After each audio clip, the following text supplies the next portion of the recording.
Notre invité ce matin, Florian Philippot, vice-président du Front National. Bonjour. Bonjour. Qui peut arrêter François Fillon? Les électeurs français. Ah bon? Qui feront le choix. C'est un succès, cette primaire. Bon, c'est un De succès. la droite et du centre. Je pense que c'était le résultat de l'absence de leader naturel. Voilà. Il y a eu, c'est vrai, 4 millions d'électeurs, c'est à peu près 9% du corps électoral, ce qui était prévu par les sondages. Maintenant, je veux dire, la vraie élection, enfin après que les péripéties, c'est moins qu'on puisse dire, gouvernementales et de la gauche seront réglées, la vraie élection présidentielle pourra vraiment débuter, et on pourra aller projet contre projet. Et si vous voulez, les électeurs français se diront, est-ce que on remet en place quelqu'un qui a été ministre de nombreuses fois, qui a surtout été Premier ministre pendant 5 ans avec Nicolas Sarkozy, du premier jour au dernier jour, et qui propose un programme, si vous voulez, qui en fait le candidat de la mondialisation sauvage. La mondialisation sauvage a son candidat, il s'appelle François Fillon. C'est un projet qui est une véritable, ce qu'on appelait au Moyen-Âge, une saignée. Alors au Moyen-Âge, les médecins pensaient que c'était efficace, les saignées. Vous voyez, on enlevait beaucoup de sang et on croyait que ça allait guérir le malade. La plupart du temps, ça le tuait. François Fillon, c'est cela qu'il propose. Il propose véritable retour en arrière. Mais quand je dis retour en arrière, c'est pas il y a 10, 15 ou 40 ans. C'est un retour en arrière il y a 120, 130 ans. Alors je vais y revenir. Très forte mobilisation tout de même à droite. Très forte mobilisation. Il y a un électorat. Ça veut dire qu'il y avait quand même, parmi ceux qui sont allés voter, un désir de François Fillon. Ou ça, vous savez, un désir du programme de François Fillon. Alors écoutez, je ne crois pas. La victoire de la droite assumée. C'est ce que disent tous les commentateurs. La France est à droite.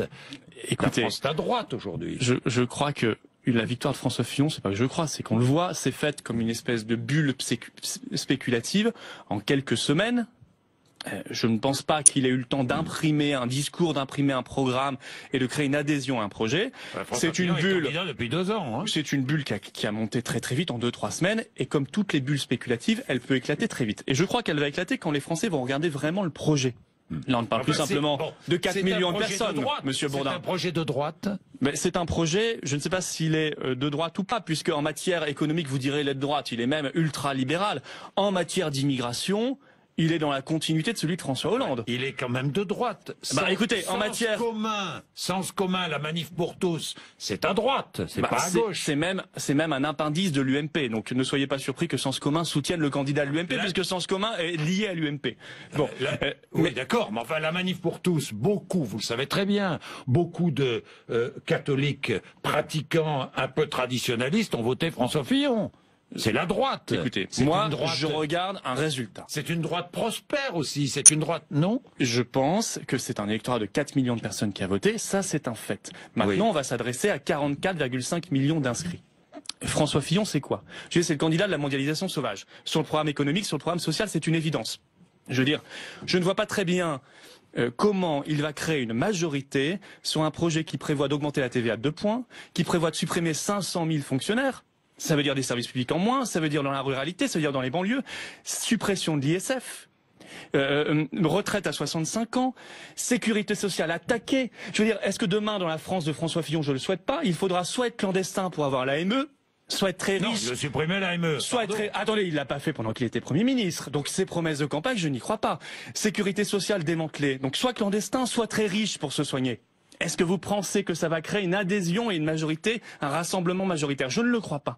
Mais en même temps, la mondialisation sauvage, elle a besoin de l'homme qui circule librement, de l'homme corvéable à merci, de l'homme interchangeable. Et pourquoi François Fillon nous dit à ce moment-là ce qu'il a dit le 26 septembre dernier? Je préconise que l'État crée des centres d'accueil pour les migrants. C'est la seule voie raisonnable.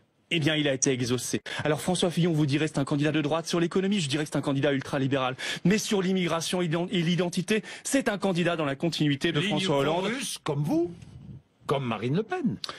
C'est un candidat qui a souverainiste, qui nous a entendu, Monsieur Bourdin, en disant il faut peut-être arrêter avec l'atlantisme, forcené. Une opinion, des idées ou un positionnement, franchement. Vous dites candidat souverainiste.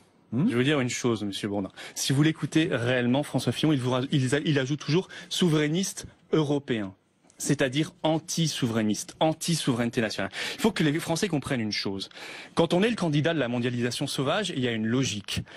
Non, on est logiquement, on l'a vu, pour un projet ultralibéral. On aura le temps d'en reparler, mais véritablement, quand même Alain Madelin, qui est quand même le chef historique des ultralibéraux, explique, c'était dans une interview en mai dernier, François Fillon, c'est la purge. C'est Robin des Bois à l'envers, on prend aux pauvres pour donner aux riches. Quand même Alain Madelin le dit, vous voyez, c'est pas le Front National. Quand même Alain Madelin dit cela, oui, enfin, et on le là, comprend. C'est pas la référence ultime. Hein. Attendez, on le comprend, parce que revenir sur la durée légale du temps de travail, revenir sur ces acquis, même de l'après-guerre, de la sécurité sociale. Vous voilà comme Mélenchon. Hein. Vous ressemblez de plus en plus, pardon, mais au discours de Jean-Luc Mélenchon. Je voudrais qu'on sorte de ces caricatures mais et qu'on aille. Caricature. Vous n'avez pas fait François Fillon. Parce que je ne savais pas que Jean-Luc Mélenchon voulait arrêter l'immigration, voyez-vous. Non, donc, enfin, donc je crois que. Non, mais Jean-Luc Mélenchon se bat contre la hausse de la TVA, se bat contre la mondialisation, se bat contre la suppression de postes en fonction publique, se bat contre évidemment une réduction de la sécurité sociale et une limitation. Et en même temps, Jean-Luc Mélenchon veut rester dans les traités européens. Oui, enfin, bon, tout cela n'est pas très clair. François Fillon, il est favorable à une Europe des nations et non pas une Europe fédérale. Je voulais revenir sur cet aspect souverainiste. Alors allez-y. Parce que là, il y a une escroquerie. Écoutez, François Fillon, c'est, qu'on le veuille ou non, quels que soient les propos et les postures de campagne, c'est le Premier ministre qui, avec Nicolas Sarkozy, a fait passer le traité de Lisbonne. Les Français avaient dit non par référendum en 2005 et le couple Sarkozy-Fillon a fait passer ce traité de Lisbonne qui était un copier-coller de la Constitution européenne malgré l'avis des Français. Est-ce que François Fillon vous a dit dans cette campagne qu'il voulait remettre en cause le Schengen ? Absolument pas. Il ne pourra donc pas maîtriser l'immigration puisqu'il le dit lui-même. Les frontières, c'est la page 58 de son programme, c'est un leurre. Les frontières nationales, c'est un leurre et une démagogie. Donc il ne remettra pas en cause l'immigration. Est-ce que François Fillon souhaite redonner le pouvoir au peuple? Est-ce qu'il souhaite retrouver la souveraineté nationale? Est-ce qu'il peut le faire en étant le candidat de la mondialisation sauvage et donc le candidat du meilleur outil, du meilleur instrument de cette mondialisation sauvage, c'est-à-dire l'Union européenne?